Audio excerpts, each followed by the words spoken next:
intersection of Doty, Fairchild, and Hamilton. I'm going to explain how this works. Phase 2 is going to come up here in just a second. We have head phase crossing of the north crosswalk, this south crosswalk, and then these two kind of triangle legs.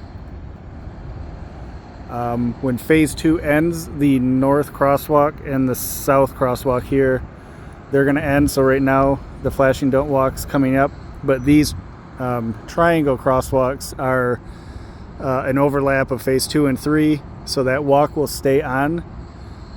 And crossing the main line is also an overlap of 3 and 4. So 3 is timing right now. We're ending these triangles, and there's a leading ped interval crossing the main line. 3 just ended. 4 comes up, which is the vehicle phase. That far crosswalk is, so on the east side, that's going to end sooner than this west crosswalk.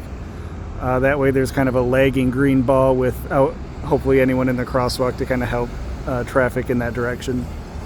A slight change from how it used to operate after a cabinet knockdown replacement. But this operates fixed time, so it'll be like that every cycle.